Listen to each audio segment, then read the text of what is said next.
کبھی آپ کبھی پرانی نکال کر دیکھیں ویڈیو، انہوں نے جنت البقیع اور جنت المعلی، مکہ اور مدینہ کا قبرستان پختہ کر دیے، پر کتبے لگا دیے.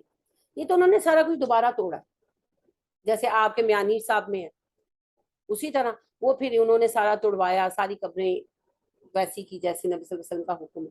تو بڑا پروپیگنڈا ہوا، چونکہ اس کی بنیاد محمد بن عبد الوہاب صاحب نے رکھی تھی جو ایک عالم دین تھے. تو جو لوگ بھی یہ قبر پرستی کے خلاف اٹھے انہیں وہابی کہا جانے لگا. یہ بیک گراؤنڈ ہے، تاریخی بیک گراؤنڈ، یہ اس کی تاریخی بیک گراؤنڈ. ٹھیک ہے، ویسے علم کے لیے آپ کو بتا دیں. تو وہاں سے پھر ایک ٹرم چل پڑی، جس نے اٹھ کر کہا نا کہ شرک مت کرو، قبر پر کھڑے ہو کر دعا مت مانگو، وہ وہابی ہو گئے. اب تو یہ چیز بڑی کم ہو گئی ہے، پہلے تو بڑی نفرت تھی، کیونکہ یہ مان لیا گیا تھا کہ وہابی ہر وہ بندہ وہابی ہے، جو بندہ وہابی ہے وہ نبی صلی اللہ علیہ وسلم سے محبت نہیں کرتا. تو یہ بہت مسائل تھے، گستاخ رسول ہے، گستاخ اولیاء ہے، گستاخ صحابہ ہے، وغیرہ وغیرہ. تو بات یہ ہے کہ یوں یہ ایک ٹرم بنائی گئی. ویسے وہابیت کوئی فرقہ نہیں، جیسے دیوبندی ایک فرقہ ہے، بریلوی ایک فرقہ ہے، اہل حدیث ایک فرقہ ہے. وہابی کوئی فرقہ نہیں ہے، یہ ایک تنزیہ نام رکھا گیا. محمد بن عبد الوہاب جو تھے ان کے نام پر تنزیہ نام رکھا گیا، اور نفرت سے کہا جانے لگا وہابی. یعنی جیسے نبی صلی اللہ علیہ وسلم کے کہنے پر جو ایمان لے آتا تھا، کفار مکہ نفرت سے کہتے تھے صابی ہو گیا. صابی کا مطلب ہوتا ہے بددین، تو صابی ہو گیا.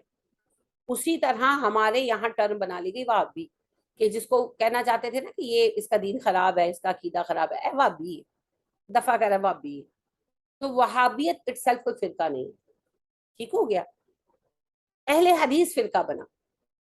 اصل میں تھوڑی سی مجبوری بھی ہے اس میں، کہ جب کام کرنا شروع کیا، سینٹر وغیرہ بنانا شروع کیا، تو آپ کوئی چیز جب ایک مسجد یا دینی مرکز کے طور پر رجسٹر کرانا چاہتے ہیں تو انفارچونیٹلی آپ کو اپنا سیکٹ بھی بتانا پڑتا ہے، اسلام دین تو مذہب بھی بتانا پڑتا ہے. تو پھر غالباً انہوں نے اہل حدیث فارم کیا اپنے آپ، میرا خیال ہے. تو اہل حدیث علماء یہاں کہلواتے ہیں بیچارے اپنے آپ کو، عرب میں نہیں ہے، کیونکہ عرب میں وہ سیکٹ ویکٹ نہیں پوچھتے، عرب میں صرف دین چلتا ہے، اسلام. تو وہاں کا عالم آج بھی اپنے آپ کو لکھتا ہے ہم اہل سنت والجماعت مسلمان بس. لیکن پاکستان میں آپ کو اپنا فرقہ بتانا پڑتا ہے. اسی لیے ایون میں نے بھی البراکہ کی رجسٹریشن جب کرائی ہے تو ایک آرگنائزیشن کے طور پر کروا رہی ہوں، بھی پروسیس ڈالا ہے، تو ایک سوسائٹی کے طور پر کروائی ہے، ایک Islamic institute, pure Islamic institute کے طور پر نہیں کرا، ایک ایسی سوسائٹی کے طور پر کرائی ہے جو قرآن کی ایجوکیشن بھی دے گی اور دنیا کی ایجوکیشن بھی دے گی.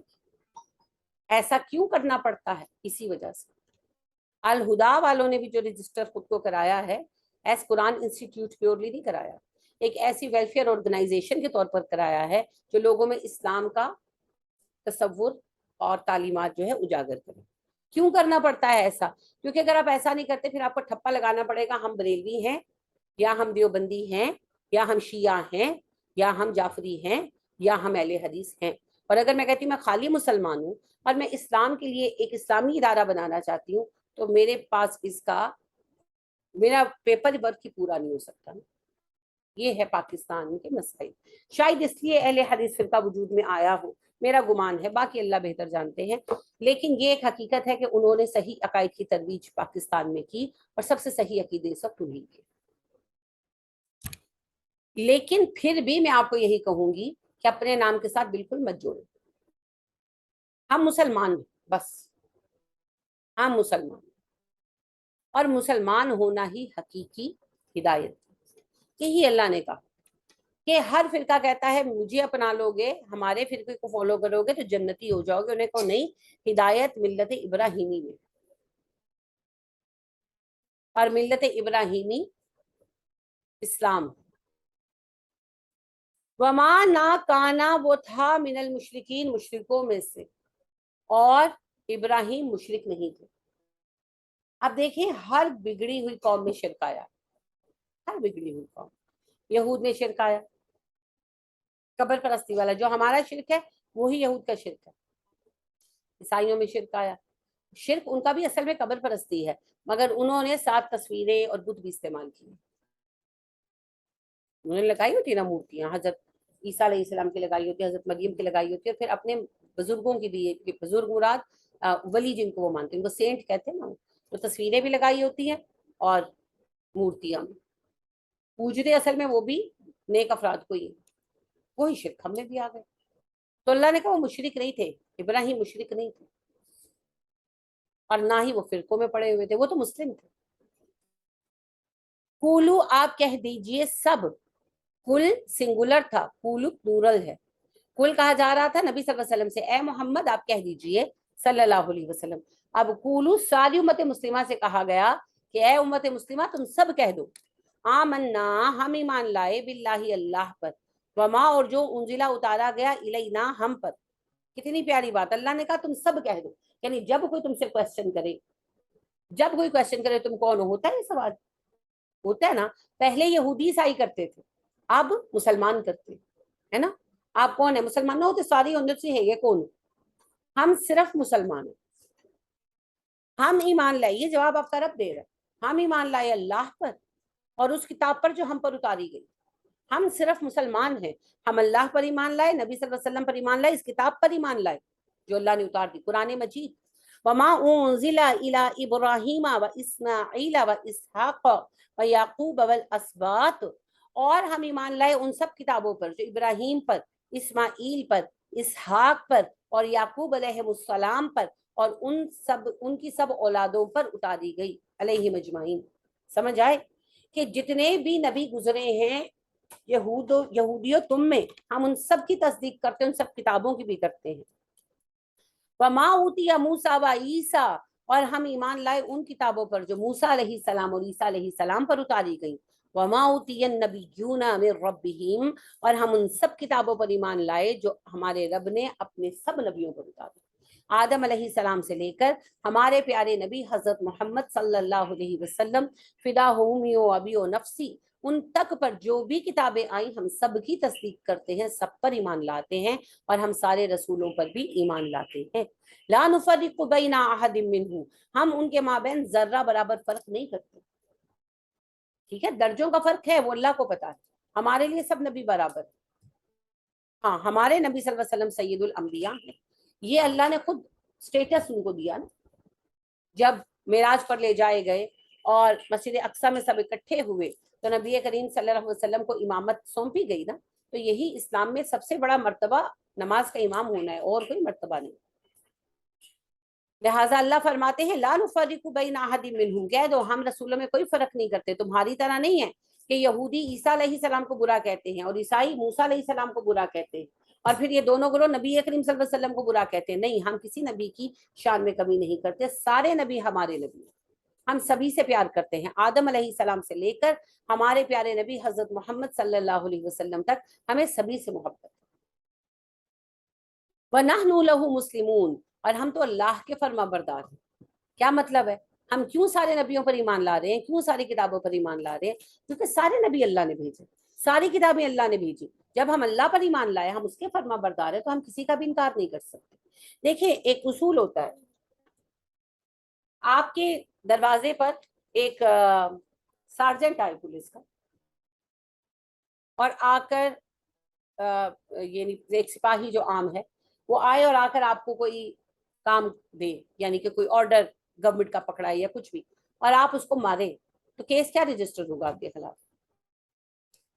ریٹ آف گورنمنٹ کا, کہ آپ نے گورنمنٹ آف پاکستان کی توہین کی ہے, اور آپ کے خلاف کیس گورنمنٹ لڑے گی.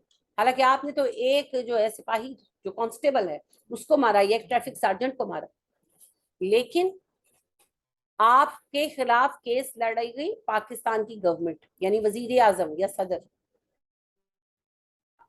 نظام آپ کو پتہ ہے نا آپ کا چینج ہوتا رہتا ہے, تو جو مین باڈی ہوگا, پارلیمانی نظام ہے یا صدارتی نظام ہے, تو اس کے مطابق وزیر اعظم یا صدر آپ کے خلاف کیس لڑے گا. کیوں؟ کیونکہ ادنا سے ادنا ورکر بھی جو گورنمنٹ کا ورکر ہے, سرکاری ملازم ہے, دراصل وہ سرکار کے حکومت کے اختیار کی علامت ہے. تو اللہ نے جس کو چن لیا وہ اللہ کا نمائندہ ہے، تو اللہ کے نمائندے کو عزت دینا اللہ کو عزت دینا. تو جتنے بھی نبی ہیں وہ سارے دراصل اللہ سبحانہ و تعالیٰ کے نمائندے، سبھی ایکولی معزز ہیں ہمارے لیے. ہم کسی کو بھی نظر انداز نہیں کر سکتے، نہ کرتے ہیں، کر بھی نہیں سکتے. ایک نبی کا انکار سارے نبیوں کے انکار کے مترادف، ایک کتاب کا انکار ساری کتابوں کے انکار کے برابر. تو اللہ فرماتے ہیں وَنَحْنُ لَهُ مُسْلِمُونَ، انہیں کہو ہم سب نبیوں پر ایمان لائے، سب کتابوں پر ایمان لائے، کیونکہ ہم تو اللہ کے فرما بردار ہیں. فائن پھر اگر آمنو وہ ایمان لائیں بھی مثلی جس طرح ماں جو آمن تم ایمان لائے ہو بھی اس پر، پھر اگر وہ اس طرح ایمان لائے قرآن پر جیسے تم لائے ہو. کیسے ایمان لائے قرآن پر؟ ہم نے قرآن کی بھی تصدیق کی اور سارے نبیوں اور رسولوں اور کتابوں کی تصدیق کی. اگر وہ ایسے ایمان لائیں فقد اہتدوا، تب وہ ہدایت پائیں گے. مسئلہ کیا تھا؟ یہود کہتے تھے نبی اکرم صلی اللہ علیہ وسلم کو کہ آپ عیسیٰ کو نبی نہ کہیں، عیسیٰ علیہ السلام کا انکار کر کے ہم ایمان لے آئیں گے. عیسائیوں کا الٹا تھا، موسیٰ علیہ السلام سے اور یہود سے نفرت تھی، تو توریت کا انکار کر دیں ہم ایمان لے آئیں گے. نبی اکرم صلی اللہ علیہ وسلم نے دونوں کو ڈینائی کر دیا، انکار کر دیا، کیونکہ آپ تو خود نبی تھے، آپ کسی نبی کا انکار کر ہی نہیں سکتے. آپ نے دونوں کی بات ماننے سے انکار کر دیا. ٹھیک ہے. یہود نے تو کھل کر کہا تھا، یہود نے تو باقاعدہ وفد آیا تھا ان کا کہ آپ عیسیٰ کا انکار کر دیں ہم ایمان لے آئیں گے. آپ نے اس بات کا انکار کر دیا. عیسائیوں نے ایسا تو نہیں کہا، مگر عیسائیوں نے کہا کہ اگر آپ یہود کو نہ یعنی تصدیق کریں ان کی کہ وہ امت رہیں ایک نبی کی، یہود کا انکار کر دیں من حیث الامہ، تو ہم ایمان لے آئیں گے. تو بات تو یہ تھی یہود کا انکار کرنا، موسیٰ علیہ السلام کا انکار تھا، تو بات تو نہیں آتی تھی. تو اس لیے نبی اکرم صلی اللہ علیہ وسلم نے دونوں کی تجویز ماننے سے انکار کر دیا. یہی اللہ سبحانہ و تعالیٰ کہہ رہے ہیں کہ اس طرح مشروط ایمان نہیں ہوگا کہ اس کو نبی مانا جائے جیسے ہم پسند کرتے ہیں، جیسے ہم پسند نہیں کرتے وہ نبی نہیں. نہیں، ایمان لانا ہے تو سب کی تصدیق کرنی ہے. جس طرح تم سب پر ایمان لائے ہو یہ بھی لے آئے، مومن ہو جائیں گے. اور اگر نہیں تو پھر چھوڑو ان کے حال پر. وَإِنْ اگر تولوا وہ منہ پھیر لیں، اگر وہ منہ پھیر لیں، جیسے یہود جب آئے نا نبی صلی اللہ علیہ وسلم کے پاس، آپ آل عمران میں پڑھیں گے یہ قصہ، کہ وہ کہنے لگے کہ عیسیٰ کا انکار کر دو ہم ایمان لے آئیں گے. نبی اکرم صلی اللہ علیہ وسلم نے انکار کر دیا تو چلے گئے، ایمان نہیں لائے وہ لوگ. تو اللہ نے کہا فَإِنْ تَوَلَّوْا، اگر وہ منہ موڑ لیں، یہ بات نہ مانے، فَإِنَّمَا تو پھر بے شک ہم وہ فی شقاق مخالفت میں ہے، ضد میں ہے. شق کہتے ہیں حصے کو. اتنا غصہ آنا کہ الگ ہو جانا، شدید ضد،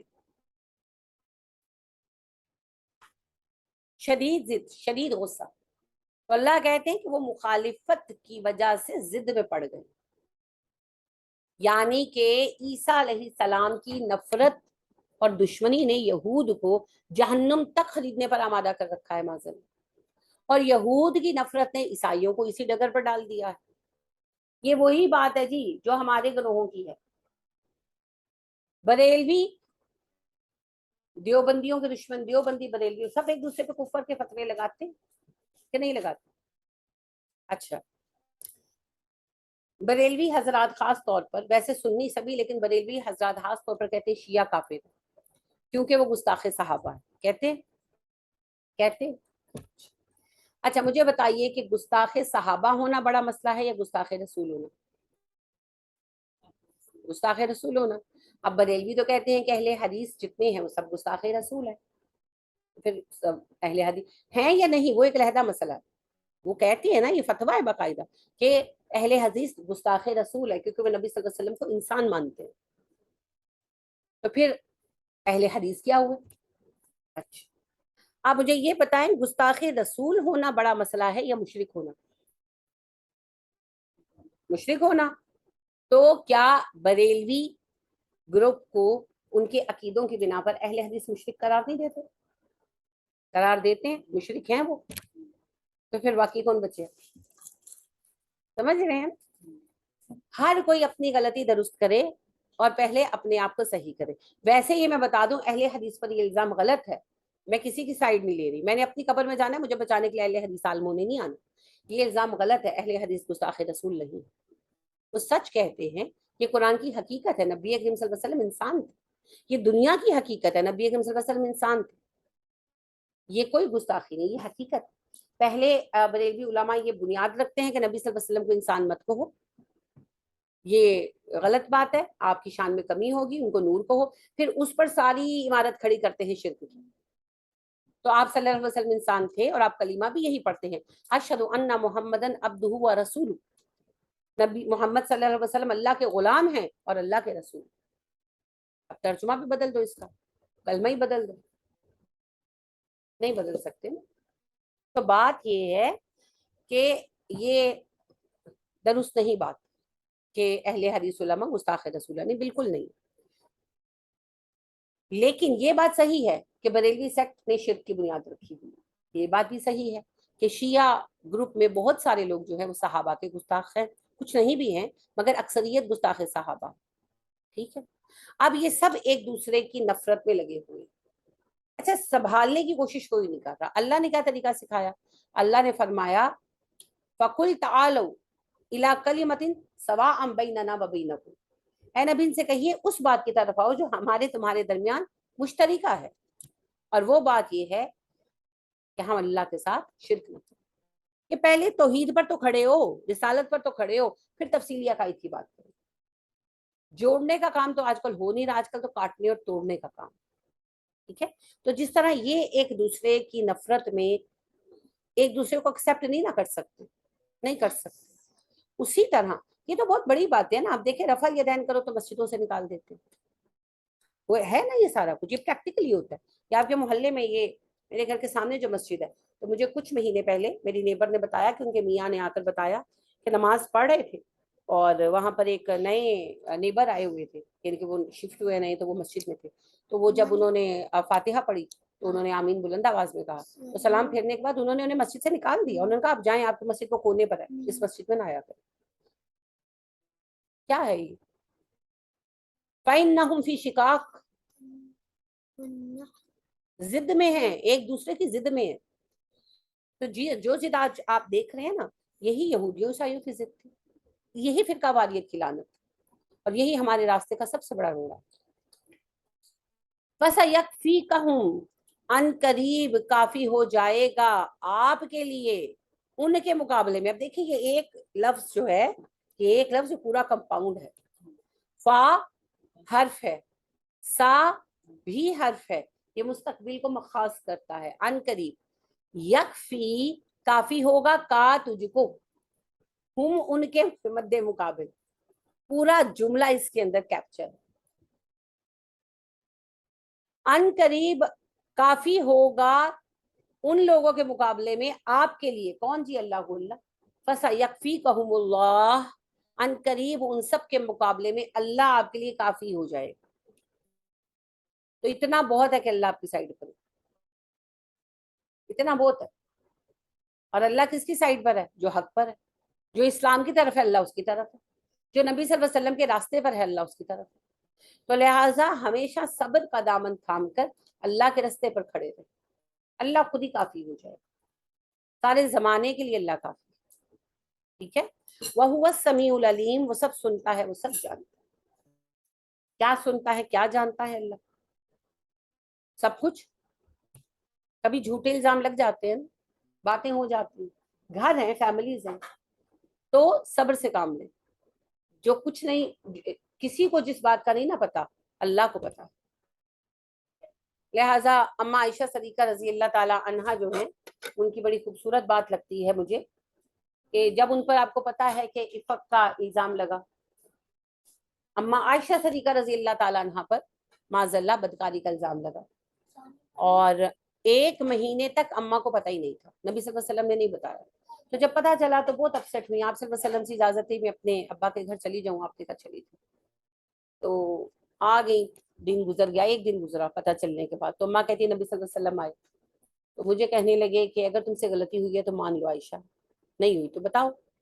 تو کہتی ہیں کہ میں نے کہا کہ اگر میں کہوں کہ میں نے کچھ نہیں کیا تو میرا اعتبار کوئی نہیں کرے گا، اور اگر میں کہوں کہ ہاں میں نے گناہ کیا ہے تو سارے فوراً مان لیں گے، اور میرے پاس تو کوئی ثبوت نہیں بے گناہی کا، تو میں وہی کہوں گی جو یعقوب علیہ السلام نے کہا تھا، فصبر جمیل، سب سے اچھی بات ہے عمدگی سے صبر کرنا، کہ میں صبر کروں گی، پھر اللہ پاک نے اس مسئلے کو خود ہی حل کر دیا۔ میں عرض یہ کرنا چاہتی ہوں، جہاں کوئی نہیں سنتا، جہاں کوئی نہیں دیکھتا، وہاں وہ سنتا ہے، وہاں وہ دیکھتا ہے، اور جو کوئی نہیں جانتا وہ جانتا ہے۔ سچائی کی اپنی طاقت ہوتی ہے، لہٰذا صبر کریں اور اللہ کی مدد کا انتظار کریں۔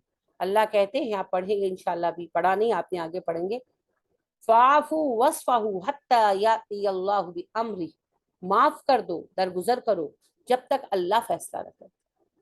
تو اللہ کے فیصلے کا انتظار کریں، ٹھیک ہے؟ اور اللہ کے فیصلے پانے کے لیے صبر ضروری ہے، کیونکہ اللہ کو بہتر پتا ہے، ہمیں نہیں پتا۔ ہم تو انسان ہیں، ہمارا دل چاہتا ہے آج ابھی اسی وقت فیصلہ ہو جانا چاہیے، لیکن وہ اللہ کو پتا ہوتا ہے کہ کس ٹائم پر جا کر فیصلہ ہونا بہتر ہے۔ اس کی مثال میں آپ کو حدیبیہ سے دوں گی کہ حدیبیہ کے وقت مسلمانوں کا پورا دل تھا کہ مکہ فتح کر دیں، اللہ نے اجازت نہیں دی، مسلمان رنجیدہ بھی ہوئے، اور اس کے 2 سال بعد، 2.5 سال بعد مکہ اس حالت میں فتح ہوا کہ ایک خون کا قطرہ نہیں بہا، اور مکہ فتح ہو گیا۔ تو اللہ کو پتا ہوتا ہے کہ کون سا کام صحیح ہے، ہم تو ابھی کو دیکھ رہے ہیں، اللہ ہمیشہ ہمیش کو دیکھ رہا ہے۔ تو پھر اللہ سبحانہ و تعالیٰ سے مدد پانے کے لیے سب سے ضروری 2 چیزیں، ایک اللہ سے جڑا رہنا، اور دوسرا صبر سے کام۔ اور پھر صبر یہ نہیں ہے کہ چپ کر کے بیٹھ گئے مگر شکل پہ ہی 12 بجے ہوئے، یعنی آپ کو میں دیکھوں اور مجھے پتا چل جائے پریشان، اور چیز ادھر پھینکی، جوتا وہ پھینکا، برتن وہ مارے، دروازہ وہ بند کیا، سارے زمانے کو پتا چل رہا ہے کوئی پرابلم ہے، منہ سے پوچھو کچھ بھی نہیں، میں کچھ کیا، میں تو صبر ہی کر رہی ہوں۔ یہ صبر نہیں ہوتا۔ صبر پھر یہ ہے کہ ٹھنڈے رہو، اپنے کام معمول کے مطابق کرو، آپ نے پھر ریئیکٹ نہیں کرنا۔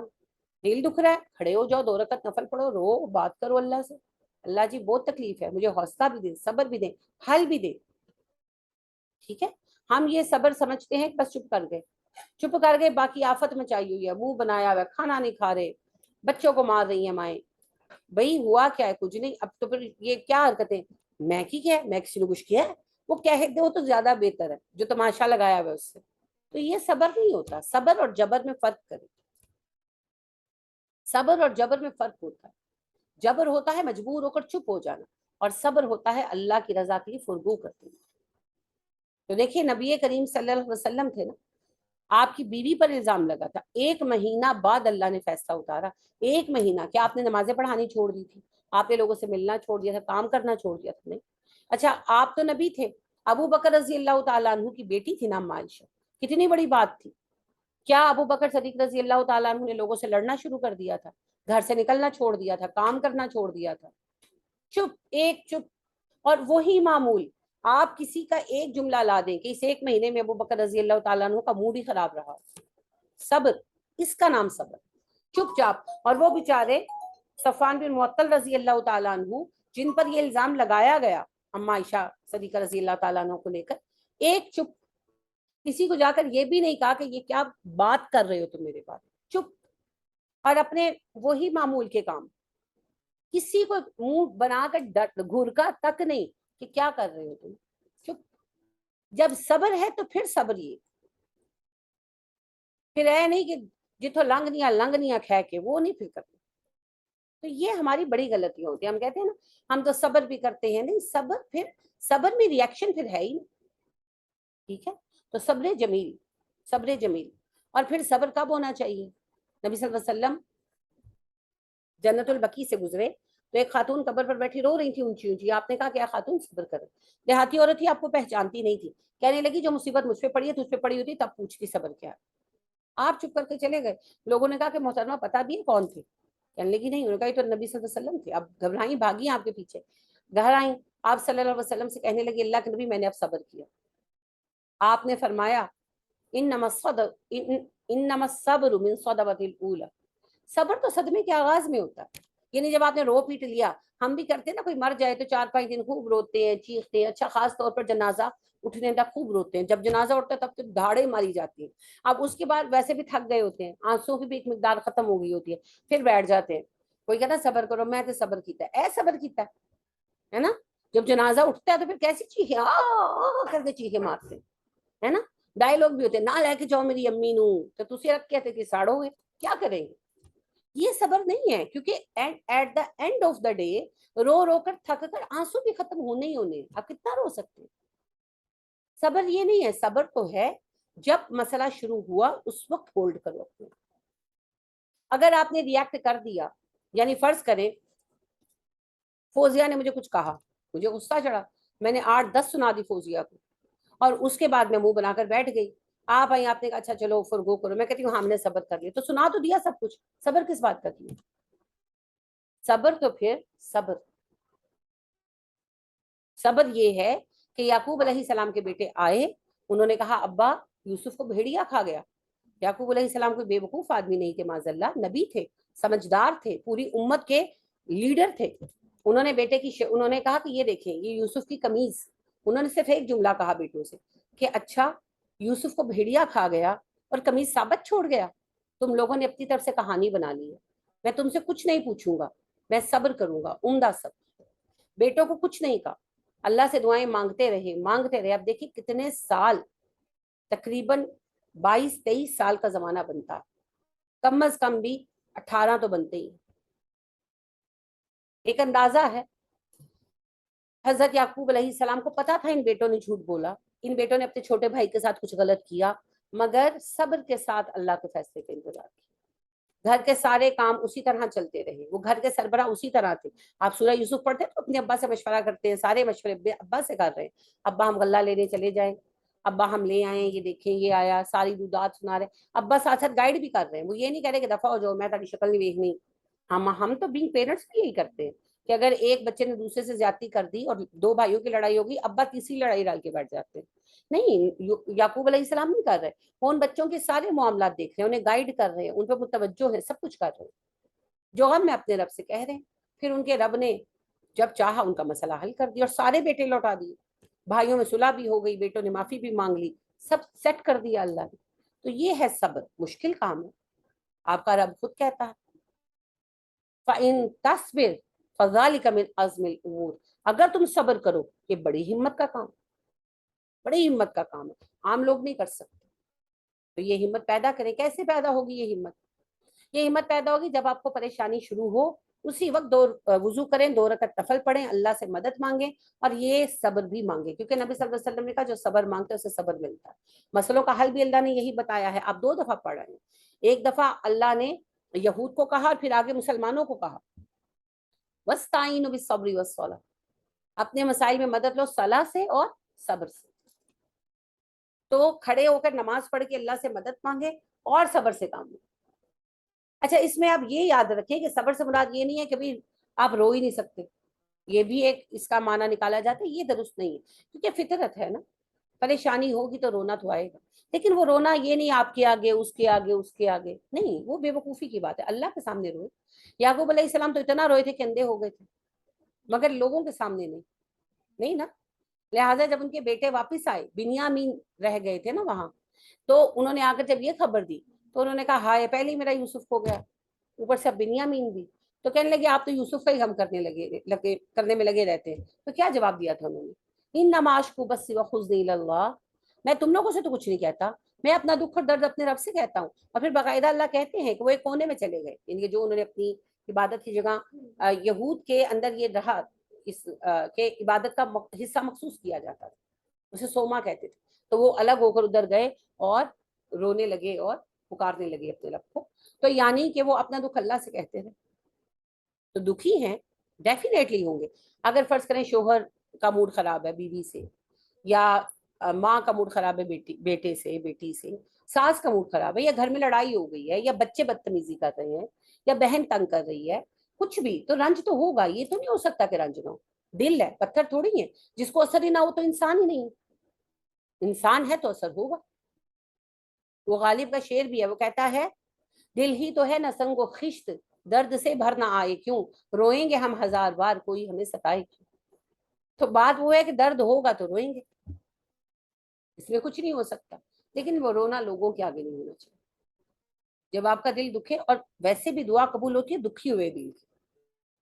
تو جس وقت دل پر سب سے زیادہ غم ہے، یعنی فرض کریں میں ایک مثال کی بات کر رہی ہوں کہ ماں ناراض ہے، ٹھیک ہے، میری اسٹوڈنٹ کے ساتھ پریکٹیکلی ہوا کہ ان کی والدہ ناراض تھی اور دین کو لے کر ناراض تھی. تو وہ گئی تو ان کی والدہ نے کہا کہ میں نے نہیں ملنا، کہہ دو میں ستی ہوں. اور وہ اب کمرے سے باہر کھڑی تھی، سن رہی تھی. ظاہری بات ہے کہ جب ماں بیٹی ملنے آئے اور ماں کہے کہ میں نے نہیں ملنا تو اس کے دل پہ کیا گزرے گی. تو بھابھی ان کی کہتی نہیں کہ آئے میرے کمرے میں بیٹھ جائیں وغیرہ, تو وہ نہیں دکھی تھی, وہ نہیں رکی اور وہ وہاں سے نکلی اور پھر وہ گھر آئی اور گھر آتے ہی انہوں نے نفل حاجت پڑے اور بہت روئی. پھر اللہ پاک نے ایسا ماشاءاللہ کیا کہ کچھ عرصے میں ان کی والدہ پہلے جیسی ہو گئی, الحمدللہ.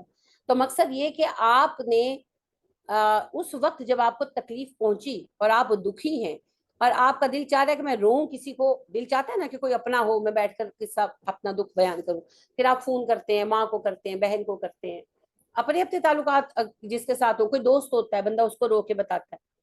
وہ بیچارہ, پہلی بات تو یہ ہے کہ ہو سکتا ہے وہ آپ سے مخلص ہی نہ ہو, آپ کو لگتا ہو مخلص ہے, ہوتا ہے نا بعض اوقات. دوسری بات یہ ہے کہ مخلص ہے بھی تو کیا وہ آپ کا مسئلہ حل کر سکتا ہے؟ کوئی کسی کا مسئلہ حل نہیں کر سکتا. تو پھر فائدہ, اور پھر بات کہیں نہ کہیں غیبت ہی ہے. اگر میں اپنا دکھ آپ سے بیان کرتی ہوں اور وہ دکھ مجھے کسی تیسرے بندے نے دیا ہے تو پھر غیبت ہو جاتی ہے نا. تو ان سارے مسئلوں کا ایک حل, کھڑے ہو جائیں, 2 رکعت نماز پڑھیں, جتنا دل چاہے رو اور جتنی چاہے شکایت کر لیں. نہ غیبت کاؤنٹ ہوگی, نہ شکری کاؤنٹ ہوگی, نہ بے صبری کاؤنٹ ہوگی, کیونکہ بات اس سے کر رہے ہیں جس سے کرنی ہے. اور غیبت کس بات کی, وہ تو ہر وقت موجود ہے, وہی تو دیکھ رہا ہے. اور پھر سب سے بڑی بات یہ ہے وہ صرف سنتا نہیں ہے, وہ حل بھی کرتا. اور یہ گمان ذہن سے نکال دیں کہ اللہ ہماری نہیں سنے گا. یہ تو شیطان کا جو ہے نا وہ ہے چکر کہ جی ہم گنہگار لوگ, اللہ ہماری سنے گا. اللہ سب کی سنتا ہے. ایک چونٹی کہنے کہا نا کہ کسے اللہ نے کس لیے سنائے, ایک چونٹی نے کہا او چونٹیو بلوں میں چلی جاؤ, سلیمان کا لشکر کچل نہ دے, سورہ نمل. تو وہ اللہ نے سنا. تو ایک انسان, ایک اشرف المخلوقات, عورت یا مرد اللہ سے بات کہے گا اور اللہ نہیں سنیں گے, یہ کیسے ہو سکتا ہے؟ لہٰذا سورہ مجادلہ میں بھی آپ پڑھتے ہیں نا کہ جب وہ خاتون آئیں اور نبی صلی اللہ علیہ وسلم سے کہنے لگی اپنا مسئلہ کہ میرے شوہر نے مجھے جو ہے وہ زہار کر لیا تو اب میں کیا کروں, تو آپ صلی اللہ علیہ وسلم نے کہا آپ دوسری شادی کر لیں. تو وہ رونے لگی اونچی اونچی اور کہنے لگی کہ اچھا اب میں شادی کروں دوسری, بڈھی ویلے میں شوہر ڈھونڈوں دوسرا. بوڑھی ہو گئی ہوئی تھی, آپ چپ کر گئے. تو وہ روتی ہوئی چلی گئی. تو پھر اللہ نے سورہ مجادلہ اتارا اور اللہ نے کہا لقد سمع اللہ یحاورکما, جب تم دونوں بحث کر رہے تھے اللہ سن رہا تھا. تو اما عائشہ اس پر کہا کرتی تھی اور مجھے ان کی بات بہت ہی محبوب ہے. وہ کہتی تھی میں اللہ کے سننے کی قربان جاؤں, ہم ایک کمرے میں بیٹھے تھے اور وہ ایک کونے میں بیٹھ کر نبی صلی اللہ علیہ وسلم سے بات کر رہی تھی اور میں ایک کونے میں بیٹھ کے اپنا کام کر رہی تھی. میں نے نہیں سنا کہ اس خاتون نے نبی صلی اللہ علیہ وسلم سے کیا کہا, پرسنل بات تھی نا تو وہ دھیرے دھیرے کر رہی تھی. لیکن کہتی ہیں اللہ نے 7ویں آسمان پر بیٹھے سنا اور اس پر پھر فیصلہ بھی دیا. تو یہ ہماری بدگمانی ہے اللہ کے بارے میں کہ اللہ نہیں سنتے. تو اللہ سنتے ہیں, تو پھر اس کو کہیں جو سنتا بھی ہے, جو راز بھی رکھتا ہے اور جو پھر مسئلہ حل بھی کرتے ہیں. ٹھیک ہے نا. تو انشاءاللہ سارے مسائل حل ہوں گے. جی کیوں نہیں ہوں گے, سارے مسائل حل ہوں گے. اللہ ہمارے لیے کافی ہے, وہ سنتا ہے, وہ جانتا ہے. تو بس اللہ پاک جو ہے ہمیں اپنے سے بات کہنے والا بنا. بس اس بات کو نا باندھ لے گرا کے ساتھ, یہ نبی اکرم صلی اللہ علیہ وسلم کی سنت ہے. جب آپ پریشان ہوتے آپ کھڑے ہو کر 2 رکعت نفل پڑھتے. تو بس اس کو, یہ سب سے بڑا حل ہے. پھر سب سے پہلی چیز پتہ ہے کیا ملتی ہے؟ سکینہ, سکون قلب. اللہ دل کو اطمینان دے دیتے. میں یہ سوچا کرتی تھی اور مجھے اس کی سمجھ آئی جب میں نے اس سنت کو اپنایا کہ میں کہتی تھی نبی صلی اللہ علیہ وسلم پر اتنی بڑی بڑی آزمائشیں آتی تھی, آپ پرسکون کیسے رہتے تھے؟ یعنی صبر کر لیا, چہرے سے بھی ظاہر نہیں ہو رہا, کیسے اتنا اتنا حوصلہ کیسے آتا تھا؟ تو وہ پھر میں نے خود ہی ان چیزوں کو لنک کیا کہ عائشہ کہتی جب پریشان کن خبر ملتی اب 2 رکعت نفل پڑھتے فوراً. تو میں نے کہا اچھا, اور جب سے میں نے اس چیز کو اپنایا ہے تو بات وہی ہے کہ پریشانی کا تو جو اللہ کا حکم ہے اس ٹائم پہ اس سے سالو ہونا ہے, لیکن سب سے پہلی چیز اطمینان قلب, دل پرسکون ہو جاتا ہے. خیال آتا ہے باقاعدہ, جیسے مجھے تو میں یہ بلیو کرتی ہوں کہ فرشتے وسپر کرتے کہ اب آپ نے معاملہ جب اللہ کے ہاتھ میں دے دیا پریشان کیوں. جس طرح ہم ایک دوسرے کو ایڈوائز کرتے ہیں نا, تو جب آپ نے اللہ سے مدد مانگی تو پھر سب سے پہلی مدد یہی آتی ہے. اور وہ جو دائیں بائیں بیٹھے ہیں ساتھی, وہ پھر جب ہم پریشان ہوتے ہیں بار بار, آپ کو پتہ ہے نا کوئی پریشانی ہو تو بار بار خیال آتا ہے. فرض کریں کوئی بھائی ناراض ہے, ماں ناراض ہے, بیٹا ناراض ہے, تو بار بار تکلیف ہوتی ہے. تو وہ جس وقت تکلیف ہوتی ہے وہ وسپر کرتے ہیں کیا ہو گیا, جب معاملہ اللہ کے سپورٹ کر دیا پھر پریشان کیوں. وہ خیر کرے گا. وہ لگتا ہے ایسے مجھے خیال آ رہا ہے, یہ خیال نہیں ہوتے, یہ مشورے ہوتے ہیں. اچھا پھر زیادہ دل بے قرار ہوتا ہے تو خیال آتا ہے پھر 2 رکعت نفل پڑھ لو. یہ بھی دراصل ایڈوائز ہی ہوتی ہے کہ اچھا بے قرار ہو رہی ہو نا تو اٹھو 2 رکعت نفل پڑھ لو. اور آپ اس چیز کو ایکسپیرینس کریں گے اگر آپ اس کو اپنائیں گے کہ فون اٹھاتے ہیں کہ اچھا امی سے بات کر لو, اچھا بہن سے بات کرو, تو خیال آتا ہے کیا فائدہ, رہنے دو, اس سے بہتر ہے 2 رکعت نفل پڑھ لو. اور بندہ اٹھ کے پڑھ لیتا ہے, پھر وہی کیفیت جو ہے نا سکون کی آ جاتی ہے. تو یہ بڑے ہی مضبوط رابطے کے راستے ہیں. تو جس کا اللہ کے ساتھ رابطہ جڑ گیا اللہ خیر کرنے والا ہے نا. اللہ رب کریم کافی ہے, حسبنا اللہ و نعم الوکیل, نعم المولا و نعم النصیر, وہ سب سے بہترین ہے, وہ بہترین معاملہ کرنے والا, اور اسی کو پتا ہے کس وقت کیا فیصلہ ہونا چاہیے. تو پھر فیصلہ اس کے ہاتھ میں چھوڑ دیں اور بے فکر ہو جائے, ہے نا. اللہ اکبر, سب سے بہترین فیصلہ کرنے والا اللہ ہے. وَأُفَوِّضُ أَمْرِي إِلَى اللَّهِ إِنَّ اللَّهَ بَصِيرٌ بِالْعِبَادِ, میں نے اپنا فیصلہ اللہ پر چھوڑ دیا, وہ اپنے بندوں کا حال بہترین جانتا ہے, تو پھر وہ بہترین فیصلے کرے گا انشاءاللہ. دیکھیں نا حضرت یعقوب علیہ السلام کو میں پھر آپ کو مثال دوں گی. حضرت یعقوب علیہ السلام نے فیصلہ چھوڑا ان پر, خود میکسیمم کرتے تو کیا کرتے, یوسف کو ہی ڈھونڈ سکتے تھے نا, بیٹوں پر سختی کرتے, کچھ کرتے, کوئی ایسا فیل کرتے تو کیا ہوتا, میکسیمم وہ بتا دیتے یوسف کہاں ہے. مگر پھر باقی بیٹے تو جاتے نا ہاتھ سے, 10 بیٹے تھے, 11ویں یوسف تھے اور 12ویں بنیامین. تو جو بھی کر لیتے خاندان ٹوٹنا ہی تھا. انہوں نے اللہ پہ معاملہ چھوڑ دیا, پھر اللہ نے سارے واپس لا کر دی. اور کس شکل میں, کہ یوسف ایک عام بچے کی حیثیت سے گم ہوئے تھے, حاکم مصر بن کر نہیں. صرف اللہ نے بیٹا نہیں دیا, اسے نبی اور حاکم بنا کر لوٹایا, اور پھر سارے خاندان کو یوں کر دیا ماشاء اللہ, اور ساروں کو جنتی کر دیا. تو پھر یہ دیکھیں کمال ہے نا پھر اللہ. تو جب اللہ پہ چھوڑیں گے پھر اللہ بیسٹ دیں گے. تو جہاں کچھ نہیں ہو سکتا وہاں فیصلہ اللہ پہ چھوڑ دیں. جہاں سے ہماری سوچ کے راستے ختم ہوتے ہیں وہاں سے اس کے اسباب شروع ہوتے ہیں. صبغۃ اللہ, اللہ کا رنگ. ومن احسن من اللہ صبغا, اللہ سے اچھا کس کا رنگ ہو سکتا ہے. وَنَحْنُ لَهُ عَابِدُونَ, اور ہم اسی کی بندگی کرنے والے ہیں, اسی کی عبادت کرنے والے ہیں. مسلمانوں کہہ دو ہم پر اللہ کا رنگ چڑھا ہوا ہے, اللہ سے اچھا رنگ کس کا. اصل میں اردو میں بھی آپ کہتے ہیں نا, تم نے تو اس کا رنگ ہی پکڑ لیا. رنگ پکڑنا کیا ہوتا ہے, کسی کے رنگ کسی جیسا بن جانا. ہاں, کسی کی عادت اپنا لینا, کسی کے طریقے پر چل پڑنا.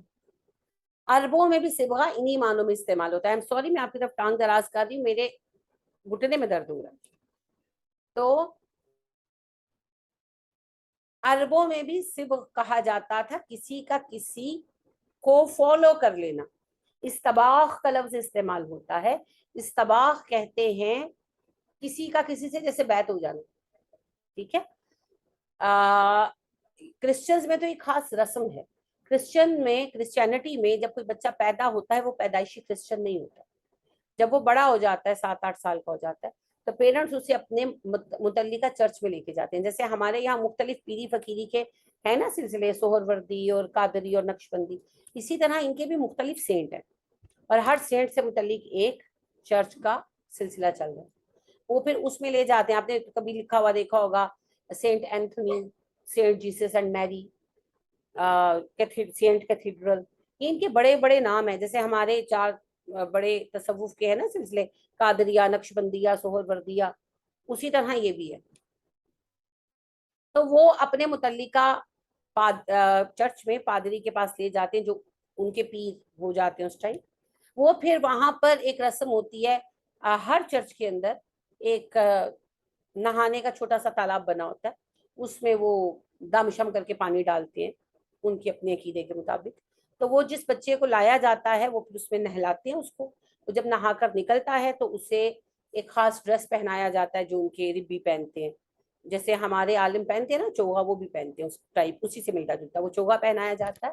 اور پھر جو ہوتا ہے نا چرچ, اس میں جو